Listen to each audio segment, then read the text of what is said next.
দেশে রাজনৈতিক উত্তেজনা এবং অস্থিতিশীলতা সৃষ্টির নতুন ষড়যন্ত্রের অভিযোগ উঠেছে। সমালোচকরা বলছেন, ক্ষমতাচ্যুত আওয়ামী লীগ এবং কিছু বাম দল একযোগে দেশের পরিস্থিতি অস্থিতিশীল করতে নানা পরিকল্পনা গ্রহণ করেছে। ঢাকা শহরের শাহবাগ, শহীদ মিনার, জাতীয় প্রেসক্লাব সহ বিভিন্ন এলাকায় গত কয়েকদিনে সংগঠিত বিভিন্ন কর্মসূচি এবং আন্দোলন এই ষড়যন্ত্রেরই অংশ হিসেবে দেখা হচ্ছে। বাম দল এবং তাদের সহযোগী সংগঠনগুলোকে সম্প্রতি মাঠে নামানো হয়েছে, যাদের দ্বারা বিভিন্ন সামাজিক অপরাধের ইস্যু উত্থাপন করা হচ্ছে। এসব সংগঠনের কার্যক্রমে যোগ দিচ্ছে আওয়ামী লীগের বেশ কিছু দোসরও, যার ফলে রাজনৈতিক বিশ্লেষকরা বলছেন, সামনে বাম, পেছনে আওয়ামী লীগ। এমন পরিস্থিতিতে একটি প্রতিবেশী দেশও এর পেছনে ইন্ধন দিচ্ছে বলে অভিযোগ উঠেছে।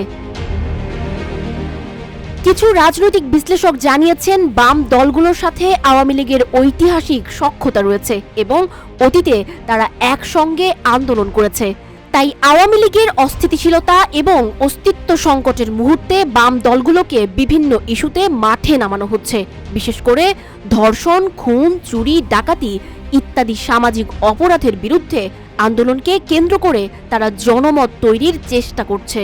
অন্যদিকে দেশের প্রধান রাজনৈতিক দল আওয়ামী লীগের অধিকাংশ নেত্রী ও সাবেক মন্ত্রীরা এখন ভারতে পালিয়ে রয়েছেন। তাদের মতে এই পরিস্থিতি থেকে বের হয়ে আসতে তারা বামপন্থী রাজনৈতিক দলগুলোকে একত্রিত করে আবারও রাজপথে আন্দোলন শুরু করতে চায়।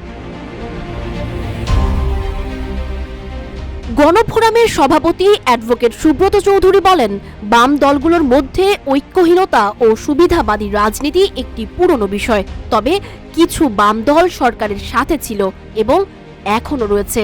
তিনি আরও জানান, এসব দলগুলোর স্বার্থের কারণে তারা নানা ধরনের আন্দোলন করছে।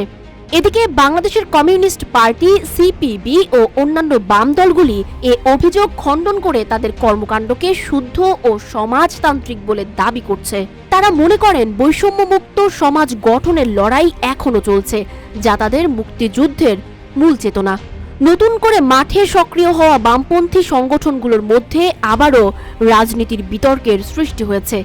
বিশেষ করে গণজাগরণ মঞ্চের কুশীলবদের রাজপথে সক্রিয় হওয়ার ঘটনাও নতুন আলোচনার জন্ম দিয়েছে। তবে রাজনীতির বিশ্লেষকরা বলছেন, এসব আন্দোলনের মূল উদ্দেশ্য হল সরকারের বিরুদ্ধে জনসমর্থন সৃষ্টি করা এবং দেশকে অস্থিতিশীল রাখা। এদিকে ঢাকার শাহবাগ, শহীদ মিনার, জাতীয় প্রেসক্লাবের মতো স্থানে চলমান আন্দোলনগুলি নিয়ে অনেকেই প্রশ্ন তুলছেন, এসব কি কেবল রাজনৈতিক উদ্দেশ্য সাধনের জন্য, নাকি দেশের ভবিষ্যতের জন্য কিছু ভালো পরিবর্তনের লক্ষ্যে হচ্ছে? রাজনীতির এই জটিল পরিস্থিতি নতুন উত্তেজনা সৃষ্টি করেছে। এখন সামনে কি হবে সেটি কেবল দেখার বিষয়। সানজিদা আফরিন, সোনিয়া, রূপালী, বাংলাদেশ।